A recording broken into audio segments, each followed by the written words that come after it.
जिसने जन्म दिया उसको भी मार दिया, जिसको जन्म दिया उसको भी मार दिया। जिस जानवर की बलि दी गई थी उससे खून में डिप हुआ रुमाल निकलता है, कभी जमीन पे लेटकर ऐसे तड़फ रहा है तो उसके बेड के नीचे दबाया गया था यार। कहाँ की स्टोरी है ये? पटना, बिहार के नाम कहीं से इस लीक हो जाती है खबर, उसकी बुआ के कानों में पड़ जाती है। अच्छा भी वो उसके बाद वो सो जाता है वहाँ पे फिर से, और वो लिटरली उसको नहीं पता कि ये कैसे हुआ, पर उसको ऐसे दिखता है कि हवा में उड़ रहा है। इन बिटवीन अब बुआ बता रही है कि कभी मेरा बेटा दीवार पे चढ़ रहा है, कभी दीवार को ऐसे रेद रहा है। उसने सोचा कि रेनोवेट करवा के देखते हैं। रेनोवेशन के लिए खुदाई वगैरह करवाई गई, वहां से ना एक बक्सा निकला, उसमें से काले जादू का सामान। सो एक रात को वो सोए होते हैं तो ऋतिक के ना आवाज निकलती है और उसके बाद वो बस ऐसे डेड।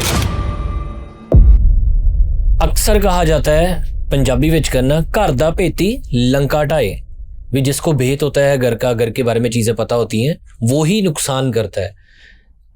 आपने अपनी जिंदगी में एक्सपीरियंस किया होगा, जिससे कभी आपने बहुत अच्छी दोस्ती रखी होगी, जिससे आपका प्यार होगा, उसी ने आपको सबसे बड़ा नुकसान पहुंचाया होगा। स्टोरी कुछ ऐसी है, मतलब घर में ही कुछ ऐसी चीज़ें होती हैं तो जो दुश्मन होता है तो वो भी कोई घर का सदस्य निकलता है। आज की स्टोरी में दो भाइयों का प्यार है। अगर आपके भाई हैं तो बहुत बढ़िया चीज़ है कि कंधे मोढियां दा होना बहुत ज़रूरी है, भी नाल साथ रहिंदा वा, भरावां दा तां हमेशा साथ रहिंदा। सो इस स्टोरी में दो भाइयों का प्यार और कैसे कैसे उनके साथ चीज़ें हुई, कैसे उन्होंने टैकल किया, और लास्ट में जब पता चला कि कौन करवा रहा था, ये स्टोरी के लास्ट में आपको पता चलेगा तो आपके रोंगटे खड़े हो जाएंगे। सो आज की स्टोरी हमें बताएंगे Hitakshi Mahajan ji. Welcome to the show. Thank you ma'am. So आज की स्टोरी हम शुरू करते हैं। ये पारस की कहानी है। पारस और ऋतिक भाई हैं आपस में, ठीक है। पारस की बुआ का बेटा है ऋतिक, ओके। और जो भी चीजें होती हैं पूरी स्टोरी में, पूरा उनके साथ जो जो बीतता है वो सब ऋतिक के साथ होता है। सबसे ज्यादा इम्पैक्टफुल रहता है ऋतिक। ऋतिक कौन है? पारस की बुआ का बेटा। पारस की बुआ का बेटा। हाँ, ठीक, आपस में ये दोनों कजन्स हैं। बिहार की ये कहानी है, ठीक है। अब ये एक ऐसे गांव की कहानी है। मेरे को जब स्टोरी आई थी तो उन्होंने बोला था कि आप बोल सकते हैं ये चीज, सो मैं आपको बोल रही हूँ, आप गेस करना ये कौन सा गांव है। बिहार का ये एक ऐसा गांव है जिसको सबसे पास में जो शहर लगता है वो है पटना, लेकिन उधर तक पहुंचने में भी उसको 4 से 4.5 घंटे लगते हैं। तो ये कौन सा गांव है, गेस करके कमेंट्स में बताना। पारस की ये कहानी है, ऋतिक की कहानी है। ये दोनों कजन्स थे, आपस में बहुत ज्यादा गहरा प्यार था इनका, ठीक है। अब जो इनकी जो बुआ है ना, इनकी नेचर ना शुरू से ऐसी रही है कि जैसे लालची से नहीं होती है, जैसे आजकल हम मीम्स देखते हैं, कितना कुछ देखते हैं, वैसी इसकी बुआ रही है। बहुत ज्यादा लालची रहे हैं शुरू वो से। सबको पता है यार, कमेंट करके बताना बुएं अच्छी होती है कि मौसियां। ये बड़ा चलता है ना के आगे हार्ट बना देना है। हाँ मौसी, नहीं नहीं, काफी केसेस में बुआ अच्छी होती है यार, बुआ होती है। आप भी किसी की बुआ बनोगे आगे चल के, ठीक है, मौसी भी बन सकते हो। तो यार बताना कमेंट करके कि आपके जिंदगी में बुआ अच्छी रही है कि मासी। आपकी कौन अच्छी रही है? मेरे तो दोनों ही अच्छे रहे हैं यार। मेरे रिश्तेदार सबसे बढ़िया रिश्तेदार है यार, मतलब सबसे प्यारे रिश्तेदार मेरे रिश्तेदार हैं। बुएं भी अच्छी हैं मेरी, सारे अच्छे हैं। कैमरे में ऐसे ही बोलते हैं। हाँ, मेरे को पता था कमिंग। ओके, सो मैं आपको बता रही थी कि इनकी जो बुआ है ना, उनका मतलब शुरू से बिहेवियर वैसा सा थोड़ा लालची किस्म का रहा है यार। एक तो वो लालची थी, ऊपर से वो डोमिनेटिंग सी है, ठीक है। और ये अपने दोनों भाइयों से सबसे बड़ी है, ठीक है, ठीक है। ये घर में भी बड़ी थी। इनके जो पारस के दादाजी थे वो काफी अमीर रहे हैं, काफी ज्यादा उनके पास जमीन थी। ऐसा मतलब जैसे एक इनका एक सरपंच होता है, लेकिन एक आदमी वो होता है जो सरपंच तो नहीं है पर बहुत इन्फ्लुएंशियल है, क्योंकि उसके पास पैसा बहुत है। इन्फ्लुएंशियल क्या है? इन्फ्लुएंशियल है, लेकिन क्योंकि उसके पास पैसा बहुत है। बढ़िया करते हैं ना दीदी। किस किस को दीदी बढ़िया लगते हैं यार, बताना, ठीक है। बहुत सारे कमेंट आते हैं, दीदी हमें बहुत क्यूट लगते हैं, दीदी अब मोटे हो गए। दीदी इसके बाद फटेंगे। क्या वो इन्फ्लुएंस क्या था? इन्फ्लुएंशियल, ये नहीं पता हमें क्या इन्फ्लुएंशियल होता है। इन्फ्लुएंसर को नहीं पता कि इन्फ्लुएंस क्या होता है। अच्छा, इन्फ्लुएंशियल होता है मतलब जो इन्फ्लुएंस कर सकते हैं। तो मतलब ऐसे वाले कि मतलब उनका प्रभाव बहुत रहता है ठीक है।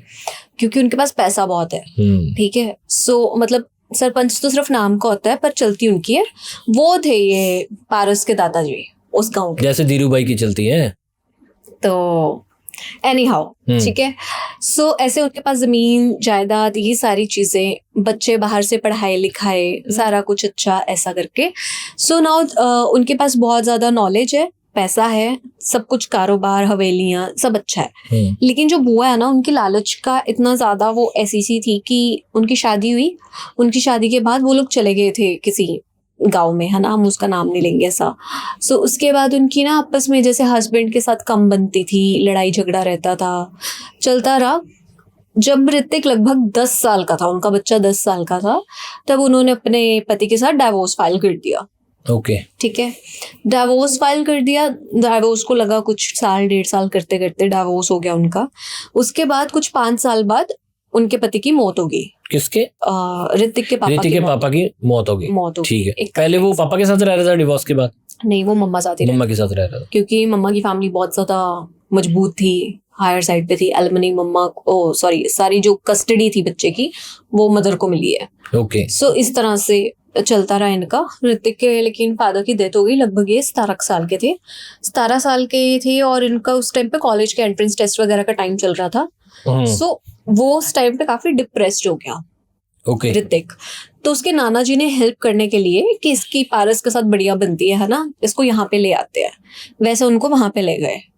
अब बुआ के दिमाग में आया कि यार अगर जाना ही है वहां पे और वहां पे ऐसे रहना ही है मुझे, तो मैं ऐसे क्यों रहूंगी, मुझे वो वाली जो हवेली हमारी खाली पड़ी है वो दे दो, मैं वहां पे रहना शुरू करूंगी। ठीक है। वो कहते कि तेरे पास ऑलरेडी इतना पैसा है, तेरे पति वाली साइड से तेरे को इतनी चीजें मिली हैं, अब तो उसकी डेथ के बाद तेरे को और चीजें मिली हैं, तो मतलब सब इसके नाम पे ही आना है। जब इसने 18 साल का हो जाना है, 1.5 साल वेट कर ले तू, उसके बाद शुरू कर लेना यहाँ पे रहना, यहाँ तो इसको रहने दे, इसको थोड़ा मेंटल पीस मिलेगा। क्योंकि उनको पता है कि उसकी माँ की नेचर कैसी है, अपनी बेटी की नेचर कैसी है उनको पता है, उसके दादाजी को।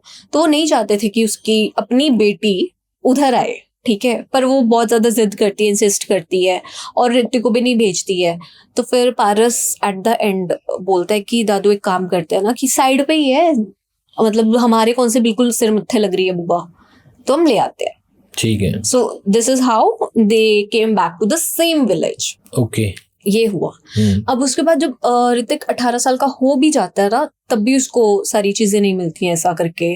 तो उनका केस वगैरह चलता है, क्योंकि अब उसके पापा के भी भाई हैं जो ऋतिक के चाचा वगैरह, वो भी कह रहे हैं कि इतना प्रॉपर्टी का हिस्सा हमारा बनता है, ये चलता है वो चलता है। सो ऐसे चल रही है चीजें।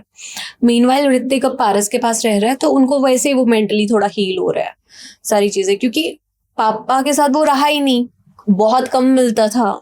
पर उसके एक होता है ना यार, जब आपको पता है एक पेरेंट टॉक्सिक है, उसके साथ आपको बस रहना पड़ रहा है क्योंकि आपके हाथ बस में कुछ नहीं है, पर आप रहना अपने पापा के साथ चाहते हो। उसके बाद उनकी डेथ हो जाए सडनली एक्सीडेंट के कारण, तो फिर आपको कैसा लगेगा और कैसी कैसी चीजें होंगी। तो वो बैलेंस उसका था नहीं लाइफ में, जिसके कारण ना उसको कई बार ऐसा लगता था कि मैं सुसाइड कर लूं या कुछ।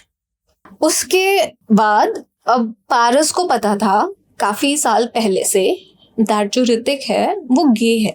अच्छा। उसको लड़कियों में इंटरेस्ट नहीं है, उसको लड़कों में इंटरेस्ट है थोड़ा। उसका ना वो बिहेवियर भी वैसा सा था, और शहर में रहकर ये चीजें थोड़ा सा फिर भी इजियर साइड पे था।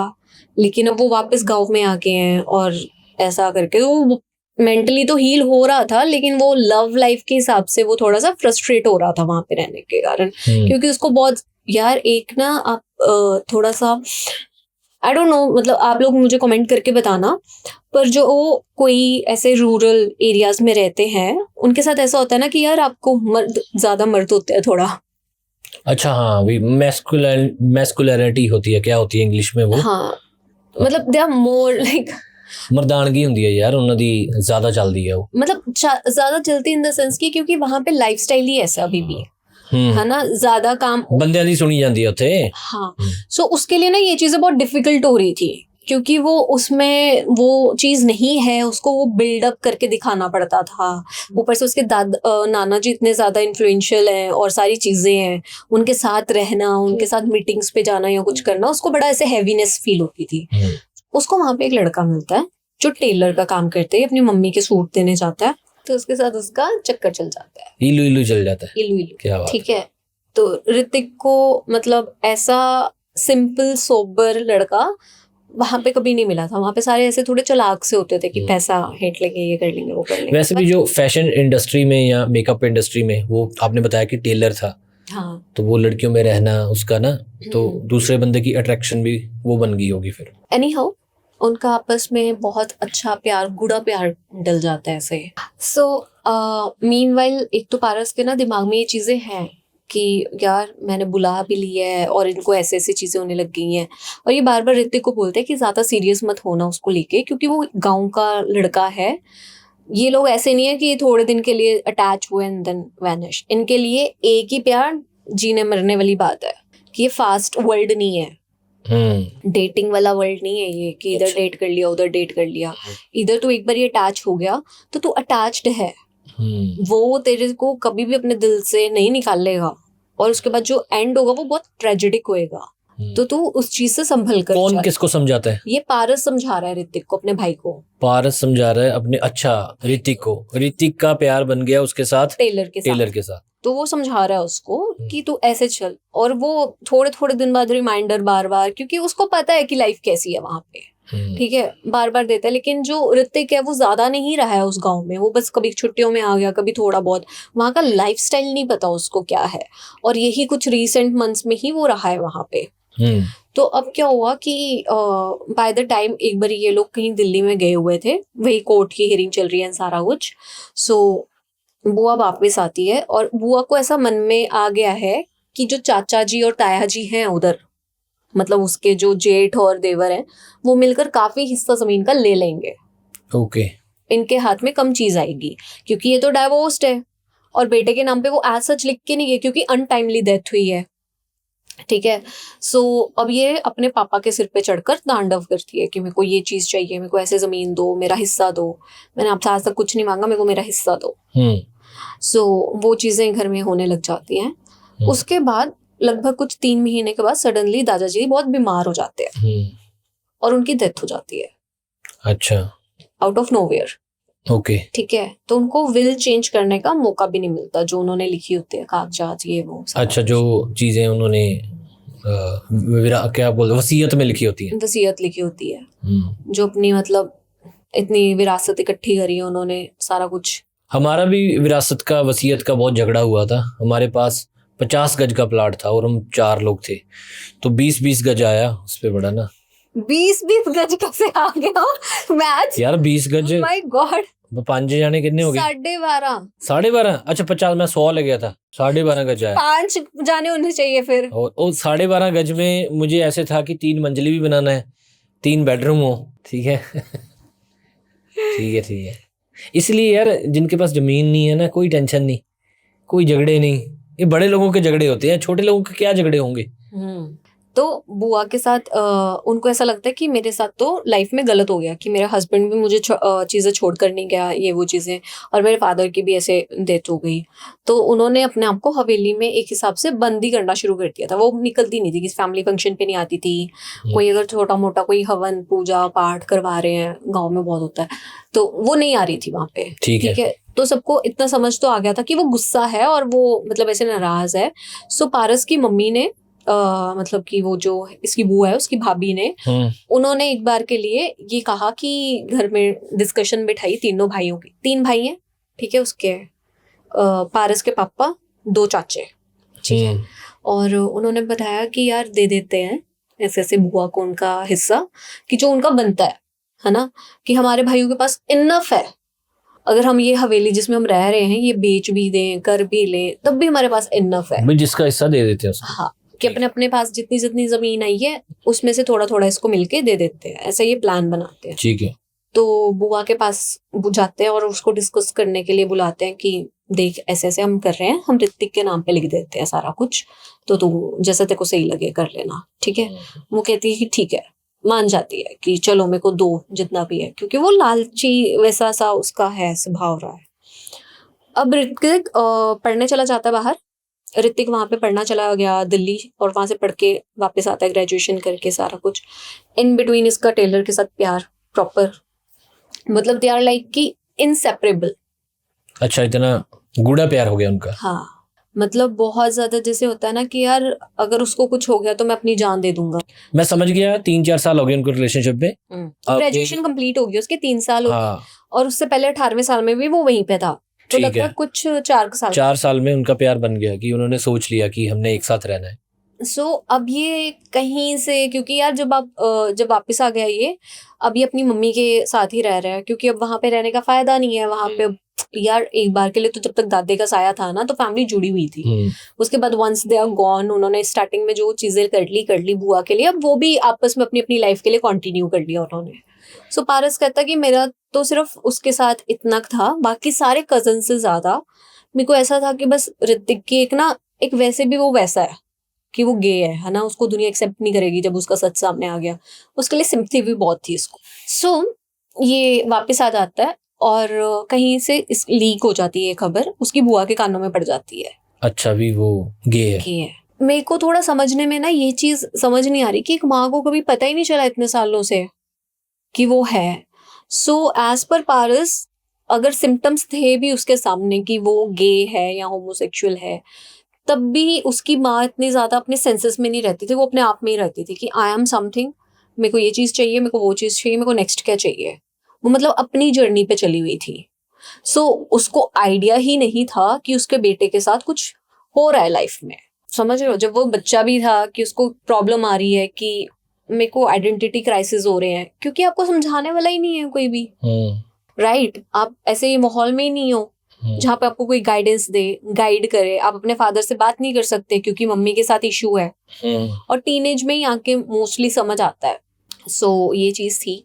अब इसके कान में खबर पड़ी और अभी अपने बेटे को बहुत ऑब्जर्व कर रही है कि क्या चल रहा है, कहीं मेरी नाक ना कटवा दे, मुझे तो यहाँ पे मतलब बनकर रहना था, कुछ ये करना था, वो करना था। अब वो ये उस कैटेगरी में आ चुकी है कि अपने भाइयों के साथ भी compete कर रही है कि मैं यहाँ की सबसे अमीर औरत बनूंगी और ये गांव पूरा मेरे इशारों पे नाचेगा। ये उस कैटेगरी में थी, तो इसको ये बहुत ज्यादा डर खाने लग गया था उसकी बुआ को कि कहीं मेरा जो बेटा है उसके कारण मेरी चीजें खराब ना हो जाए। पारस को ऐसा डर था कि अगर बुआ को पता, अब आपस में बात कर रहे हैं कि ऐसे ऐसे मम्मी को मेरे को लगता है शक हो गया है, वो बहुत ज्यादा साथ में रहती हैं, बातें करती हैं, गर्लफ्रेंड के बारे में बार बार पूछती हैं, मैं क्या जवाब दूं, ये करूं वो करूं। और उसको बोला था कि वो ऐसे फैशन डिजाइनिंग कर रही है, जबकि फैशन डिजाइनिंग इसके साथ ग्रेजुएशन में वो टेलर करने गया था। ओके, वो चीजें सेम बताता था बस जेंडर चेंज करके। अब पारस थोड़ी देर के लिए ना अपनी बुआ के घर ही रहने आ गया कि ऋतिक का थोड़ा मन सही रहे। पर देखते ही देखते ना ऋतिक बहुत ज्यादा चुप हो गया था और वो कुछ बात ना सही से करता नहीं था। धीरे धीरे उसका खाना पीना भी कम हो रहा है, और ऐसे ना पारस बार बार मतलब अप डाउन, जैसे 2-4 दिन उधर रह लिया, 2-4 दिन घर में रह लिया, थोड़ा काम कर लिया, ऐसे चल रहा था इनका। खेती बाड़ी का काम है तो इसको इतना ज्यादा परेशानी भी नहीं होती थी क्योंकि खेत कुछ बीच में ही पड़ते थे इनके घर से उधर से। इसके लिए ओके चल रहा था। पर ये अपनी ना मम्मी को जाके कहता है कि मम्मा मेरे को ना सही सा नहीं लग रहा, जैसे दादाजी ने थोड़े दिन पहले खाना पीना नहीं छोड़ दिया था, बिल्कुल सेम है। वो खाने की एक बाइट लेता है और उसको उल्टी जैसा होने लग जाता है। अच्छा, वो खाना नहीं खा रहा। दादाजी तो मुझे लगता कि कहते हैं कि अन्न जल पूरा हो गया भी ता खाना वो छड़ देंगे या ज्यादा खान लग जाते हैं। पर एक मतलब लगभग 22-23 साल का लड़का क्यों ऐसे करेगा ना। वो कहता कि ना मतलब वो खाने की कोशिश करता है, वो खा नहीं पाता, उसको उल्टी आती है उसको। हाँ, उसको उल्टी आ रही है। पैर भारी तो नहीं हो गए? ये नहीं हो सकता बायोलॉजिकली। तो उसके बाद ना मतलब सारी चीजें उसको ऐसे खटकने लग गई कि कुछ कुछ ना सिमिलर सिम्टम्स हो रहे हैं दादाजी वाले। अच्छा। उसके दिमाग में आया पारस को, ये उसको नहीं पता, पर उसको बस इतना पता है कि जो मेरा भाई ऋतिक है उसको थोड़ा थोड़ा कुछ कुछ हो रहा है जो कि ऐसा लग रहा है कि जैसे दादाजी के साथ सीन था। कहता दादाजी का तो समझ आता है कि उम्र के कारण, पर उसके साथ ऐसी चीजें क्यों हो रही हैं। एक रात को वो सोए होते हैं और बुआ के घर में ही है ऋतिक और पारस। तो ऋतिक के ना आवाज निकलती है कुछ तो मुंह से, ठीक है। तो वो उसको ना ऐसे हिलाता है कि शायद बुरा सपना देख रहा है, पर वो हिलाता है और उसके बाद ना ऋतिक उसको ऐसे मुड़ के देखता है, आंखें बड़ी, उसकी आंखें बड़ी हो जाती हैं और वो उसको ऐसे देखता है और उसकी आंखें ऐसी होती हैं जैसे पॉप आउट हो रही है, मतलब बाहर को निकल आई आंखें वैसा। और वो उतनी देर में आवाज निकाल रहा है बहुत जोर से। वो चींकने की आवाज नहीं थी, वो कोई सांस लेने की नहीं थी, बट इन बिटवीन समथिंग, ऐसा कुछ बहुत अजीब सी आवाज थी। और पारस कहता है कि मेरी आंखों में मतलब ऐसे आंसू आ गए थे उसकी आवाज सुन के, कि मैं उसको जब देख रहा हूँ उतनी देर में ना बुआ ने भी दरवाजा खोला और सीधा अंदर आ गई, और वो देख रही है पारस को कि क्या हुआ है क्या हुआ है, ऐसे करके लाइट ऑन करी और पारस के हाथ ऐसे मुड़े हुए हैं, ये दोनों हाथ मैं दिखा देती हूँ कि ऐसे पीछे को मुड़े हुए हैं और वो क्लेंच कर रहा है अपने हाथ को, ठीक है। जो पैर है, पैर भी ऐसे करके बिल्कुल सीधे हो चुके हैं। अब मुझे डर लगने लग गया ठीक है, और मतलब उसकी नसें ऐसे दिख रही है जैसे पूरी यहाँ से लेग्स की नसें दिख रही हैं, फूली हुई हैं, और यहाँ से भी नसें दिख रही है उसकी सारा, और ऐसे करके। और वो कंटिन्यूस बस उसको हिला रहे हैं, कर रहे हैं, और जैसे जिसको जो हिला रहा है, अगर बुआ ने हाथ लगाया वो बुआ की ओर देखता है, अगर पारस ने हाथ लगाया तो वो पारस की ओर देखता है, बस दैट्स इट। और ये मतलब काफी देर तक, कहता मुझे नहीं दिमाग में है कि 10 मिनट चला, आधा घंटा चला, ये कब तक चला, पर ऐसे ही था। और उसके बाद वो बस ऐसे डेड। उसका हाथ, हमने हाथ लगाया, कुछ किया तो एकदम ठंडा पड़ा हुआ, पूरी बॉडी ठंडी पड़ी हुई है, शरीर ठंडा है, ठीक है। और अगले दिन उसकी बुआ किसी पंडित को बुलाती हैं और पूछती हैं कि क्या हुआ है मेरे बेटे को, किसी ने कुछ करवा दिया है, कुछ हुआ है, कैसे चल रहा है ये सब, ऐसी ऐसी चीजें हुई हैं। पारस वहीं पे अपनी मम्मी के पास जाता है और कहता है कि आप घर के पुजारी जी जो है, मतलब जो ऐसी फैमिलीज होती है ऑब्वियसली उनके पंडित भी जनरेशन से चलते आ रहे हैं, आप उनको बुलाओ, ठीक है। फिर वो आते हैं, वो हवन पूजन करते हैं, और पता चलता है कि जो कोई भी है जो ये करवा रहा है उसके साथ ब्लड से लिंक्ड है, ऋतिक के साथ, ठीक है। क्योंकि उनको समझ तो आ गया था कि इसमें कोई चीज आ रही है, क्या चीज है, क्या हो रहा है, जो भी है वो कौन करवा रहा है, वो ब्लड से लिंक्ड है। तो सारे परिवार का शक जाता है कि शायद से ताया चाचा करवा रहे हैं प्रॉपर्टी के चक्कर में, राइट। और वो नाम निकलवाने लगते हैं, तो नाम आता है एस, ठीक है। एस से ही उसके ताया जी का नाम है, एस से ही उसके चाचा का नाम था, एस से उसके फादर का नाम था, अच्छा, ठीक है। और अब ये चीजें वो कॉन्टिन्यूस हो गई हैं उसके साथ। वो एक दिन उसके घर जाता है, वो उसकी बुआ पूछती है कि क्या करने आया तू, चला जाए यहाँ से, उसका इलाज चल रहा है। तो कहते हैं कि मुझे कम से कम देखने तो दो, मम्मी पापा भी हैं बाहर, ऐसे करके। तो उसके मम्मी पापा बाहर बैठते हैं बुआ के साथ लिविंग रूम में, और वो उतना कॉरिडोर से जाके उसके रूम तक जाता है।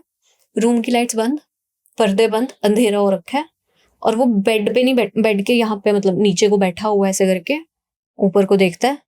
और जब वो ऊपर को देखता है ना, तो मतलब वो लग ही नहीं रहा होता कि वो है, अजीब। तो वो बहुत मतलब ऐसे हो जाता है कि यार मेरे को अपने भाई को बचाना है, कि मतलब वो प्यार ही उसके साथ ऐसा है कि मेरे को कोई डर वर नहीं लग रहा, मैं इसको बचाऊंगा, ऐसे करके ना। तो उसके साथ कहता है कि मेरे को सोने दो, मैं रात यहीं पे रहूंगा, इसकी केयर करूंगा, ये करूंगा, वो करूंगा। बुआ ना मतलब ऐसे हो जाती है, तू पागल हो गया, तू चला जाए यहाँ से, तो कोई और चीज खड़ी कर देगा, लोगों को पता चल जाएगा। अभी भी वो यही सोच रही है कि लोगों को पता चल जाएगा, मतलब उसको बेटे का इतना कंसर्न नहीं है कि कुछ हो जाएगा, तू ये मत कर, वो मत कर, ऐसे मत कर। उसके बाद वो सो जाता है वहां पे फिर से, ठीक है। और वो लिटरली उसको नहीं पता कि ये कैसे हुआ, पर उसको ऐसे दिखता है कि हवा में उड़ रहा है वो रात को। अकेला कि दोनों? वो अकेला, ऋतिक हवा में है, उसका बुआ का बेटा। कहता है जिस रात में उसके साथ रुका हूं, मेरे को नहीं समझ आया कि उसको बुआ अकेले सोने भी कैसे दे रही है, कि मतलब वो एक्चुअल में हवा में लेविटेट कर रहा था। ये चीज कैसे पॉसिबल है मेरे को नहीं पता, पर हुआ ऐसा। उसके हाथ पैर वैसे ही मुड़े हुए हैं, और भी ज्यादा बुरे तरीके से मुड़े हुए हैं। मतलब कहते कोई इंसान अपने होश और हवास में ऐसे नहीं मोड़ सकता अनलेस अनटिल उसकी बॉडी रबर की ना बनी हो। मतलब उसके पैर ये वो सब इधर को मुड़ रहे हैं, ये वाला पैर इधर को मुड़ रहा है, ये ऐसे हो रहा है, और वो हवा में है, उसकी गर्दन ऐसे हो रखी है, खींच रखी है। उसके बाद ना कहता मैं हाथ लगाऊं, क्या करूं, मुझे भी डर लग रहा है, मुझे नहीं पता कैसे है। फिर ये अगले दिन सारे परिवार को बुलाता है। बुआ को कहा जाता है कि तुम अपने बेटे को लेकर उधर आओ। वो कहती कि मैं मतलब शहर के बीच में से, गांव के बीच में से नहीं निकलूंगी अपने बेटे को इस हालात में लेके, कि मेरी बेइज्जती हो जाएगी कि इसके साथ ये हो गया, ऐसे हो गया, ये कहाँ पे पूरा ध्यान। उसको बहुत समझाते हैं कि अभी भी तू सोच ले, तेरे बेटे के साथ ये सब हो रहा है, राइट, तू मत कर ऐसी चीजें। पर वो नहीं मानती है। तो उसके बाद पारस और उसकी मदर उसके घर में रुकती है, बुआ के घर में, ठीक है। जिसके बाद पारस की जो मदर होती हैं उनको उल्टियाँ आनी शुरू हो जाती है उस घर में, और उसके बाद एक रात को जब वो सोई होती है तो वो उठकर चलती है और छत पे जाके खड़ी हो जाती है। ठीक है, छत पे जाके खड़ी होती है और उसके बाद अपने बाल नीचे को गिराती है और सिर घुमाने लग जाती है बहुत जोर जोर से। तो पारस को ऐसा लगता है कि अब तो मतलब मेरी अपनी मदर पे खतरा आ गया है। अच्छा। जो भी चीज़ है वो इन पे एम कर रही है। ठीक है, वो दोनों घर छोड़ के चले जाते हैं। इन बिटवीन अब बुआ बता रही है कि कभी मेरा बेटा दीवार पे चढ़ रहा है, कभी दीवार को ऐसे खरेद रहा है ना, कभी बेड उठा लेता है पूरी उससे, मतलब पूरा लक्कड़ का भारी बेड अकेला ही उठा लेता है, कभी कुछ कर रहा है कभी कुछ कर रहा है, मेरे बेटे को बचा लो। जब तक वो लोग हेल्प करना चाह रहे थे तभी हेल्प लेना नहीं चाह रही थी, अब वो कह रही है मेरे बेटे को बचा लो। ऐसे करते करते ये सारों में ऋतिक सुसाइड कमिट करके मर जाता है। अच्छा, मर गया ऋतिक अपना मतलब उसको नहीं, उसको ऐसा हो रहा होता है जब भी वो मतलब होश में होता था वो बस ये कहता था कि पारस से बात करता था। पारस ने उसकी डेथ के बाद सबको बताया। तो क्या था, जो वो था ना पारस उस टाइम पे बोलता है कि मैं जब भी उससे बात हुई, मतलब कभी जब वो पोजेस्ड भी था इंटायर टाइम, तब वो कहता था कि मेरे को अंदर से कॉन्टिन्यूस आवाज आती है। मतलब वो आंखें ऐसे बंद रख के बात करता था, ये ऐसे जैसे ब्लिंक कर रही हूँ मैं वैसे, ये कुछ इस हिसाब की मूवमेंट रहती थी। और वो फिर बोलता था कि यार कॉन्टिन्यूस यही बोलता था कि यार मुझे अंदर से कोई आवाज आती है, वो आवाज ना मुझे अंदर ही अंदर खा रही है, मम्मा मेरी इलाज नहीं करवाएगी, मम्मा चाहती है मैं मर जाऊं, प्लीज मेरे को बचा ले। इसलिए मैं बार बार उसके पास रहने जाता था, बार बार मैं ट्राई करता था कि कुछ करूं। कभी मैं वो जो पंडित जी जिनको बोला गया था कि बचा लो है ना, कभी उनसे बनी हुई विभूति ले जाता था, उसके लगाता था। कभी एक आधी रात सो जाता था, वो एक आधी रात तड़फता था। इस तरह से वो करते करते बेचारा 3-3.5 महीने तड़फ के मर गया। 24 साल का बेचारा छोटा सा बच्चा मर गया। ठीक है, उसने लाइफ अभी देखना शुरू करी थी एंड ही कमिटेड सुसाइड। सो बुआ का बेटा मर गया है, बुआ को सिंपैथी मिल गई है, सारा चीजें ऐसे ग्लोरीफाई हो रही हैं है ना, चीजें चल रही हैं। तो एक ट्रैजिक डेथ में बुआ की भी डेथ हो जाती है। मतलब एक्सीडेंट होता है, वो कहीं पे जा रही होती है और मतलब वो ना बहुत ज्यादा ऐसा मान लो कि उसको बेटे की डेथ का कोई गम ही नहीं था। वो मतलब उसके पास पैसे इतना आ गया, वो खुश थी, वो कभी इधर जा कभी उधर जा, कभी ये कर कभी वो कर, उसको कोई फर्क नहीं पड़ रहा था कि उसका बेटा मर भी गया। और ये सारी चीजें ना कहीं उसकी फैमिली को बहुत इम्पैक्ट कर रही थी, पारस और उसकी पूरी फैमिली को, इंक्लूडिंग चाचा, उनकी चाचियां, कि यार इसको कैसी औरत है यार ये, कहीं मतलब ठीक भी है, कहीं ये पागल तो नहीं होगी है बेटे की डेथ के कारण। क्योंकि नॉर्मल इंसान को तो यार बच्चा मर गया यार उसका, है ना, 24 साल का जवान बच्चा, पर उसको जैसे फर्क ही नहीं पड़ा हो। उसके बाद एक दिन वो ऐसे घूमने गई फिरने गई होती है और एक एक्सीडेंट होता है और उसकी डेथ हो जाती है। हवेली कट शॉट इनको वापस मिल जाती है, राइट। वो हवेली वापस मिलने के बाद ये कितनी उसको बेचने की कोशिश करते हैं, वो हवेली वापस इनके पास, कितना बेचने की कोशिश करते हैं, हवेली वापस इनके पास। अब हो क्या रहा था, जो पारस था उसने सोचा कि रेनोवेट करवा के देखते हैं, कि चल अगर अपने पास ही रखनी है खुद से यूज में लाते हैं। ठीक है, रेनोवेशन के लिए खुदाई वगैरह करवाई गई, सारा चीजें जब शुरू हुई रेनोवेशन की, वहां से ना एक बक्सा निकला काले रंग का। ठीक है, उसमें से काले जादू का सामान और बहुत कुछ, बहुत ज्यादा कुछ, और एक डायरी निकलती है और भी बहुत सारी चीजें निकलती है।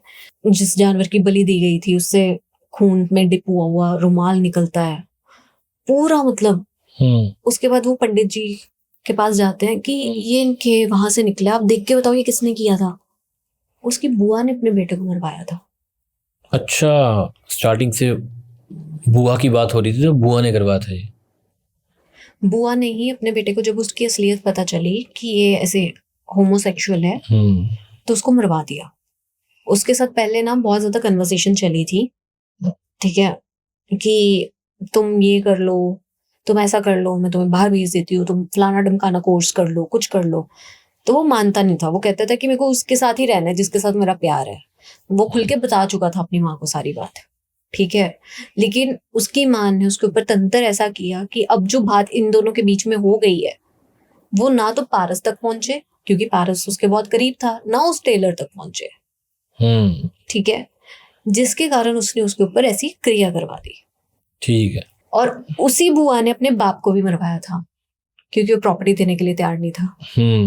अपने बाप को भी मरवा दिया, जिसने जन्म दिया उसको भी मार दिया, जिसको जन्म दिया उसको भी मार दिया। और उसके बाद इन्होंने क्या किया हुआ था, इन्होंने पारस तक पे और उस टेलर पे भी मरण क्रिया करवाई हुई थी।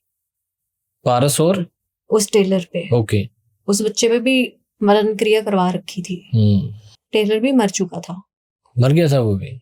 उसकी ट्रेजिक डेथ हो चुकी थी। जब यहाँ पे ऋतिक सफर कर रहा था उस टाइम पे उसकी भी एक जगह पे डेथ हो गई थी। लेकिन पारस कैसे बच गया? क्योंकि इसके दादू ने इसको प्रोटेक्ट किया, उनकी स्पिरिट ने इनको प्रोटेक्ट किया।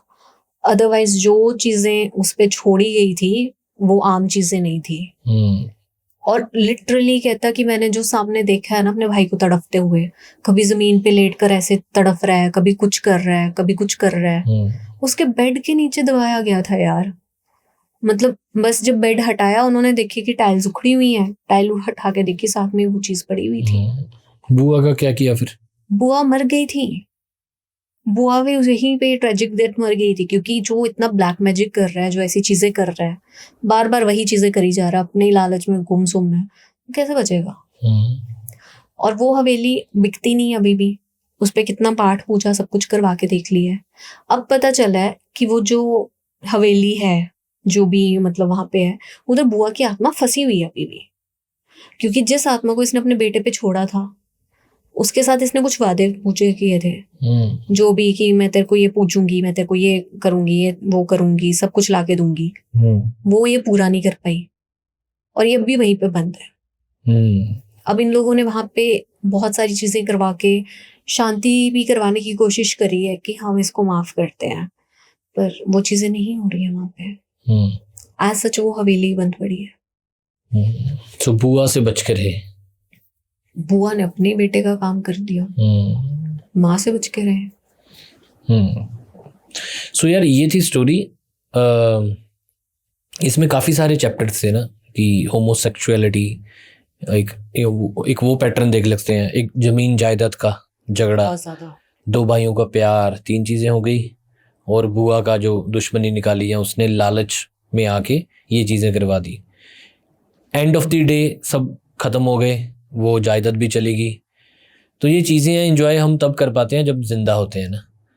तो लालच ने ये सारी चीज़ें करवा दी बुआ से, और उसकी स्पिरिट अभी भी बंद है वहां पे, वो सेपरेट नहीं हो पा रही है। क्योंकि जो दूसरी स्पिरिट थी वो उसको जाने नहीं दे रही, उसको छोड़ नहीं रही है। ठीक, कहाँ की स्टोरी है ये? पटना, बिहार के गांव की है। ओके। पटना से कुछ 4.5 घंटे का रास्ता है। सो यार कैसी लगी आपको स्टोरी? कमेंट करके बताना। अगर आप अपनी स्टोरी नरेट करवाना चाहते हैं या आपने कोई स्टोरी सुनी है तो हमें मेल कर सकते हैं, ये है मेल आईडी, वहाँ पे मेल कीजिए, हम थोड़ा उसको ऑथेंटिसिटी चेक करेंगे। आपको शायद कॉल भी आएगी आपसे बात करके भी किन चीज़ों को हाइड रखना है और क्या स्टोरी है, तो उस हिसाब से हम हिताक्षी नरेट करेंगे। सो कोई भी स्टोरी आप मेल कर सकते हैं storieswithhitakshi@gmail.com। डिस्क्रिप्शन में आपको जीमेल मिल जाएगा, अब वहाँ पे कांटेक्ट कर लीजिए, हमें अपनी स्टोरी शेयर कर सकते हैं। और अगर आप खुद आकर भी स्टोरी नरेट करना चाहते हैं तो वो भी हम एक चैप्टर स्टार्ट कर रहे हैं इस शो का, सो उसके लिए भी आप हमें वहाँ पे कांटेक्ट कर सकते हैं। Thank you.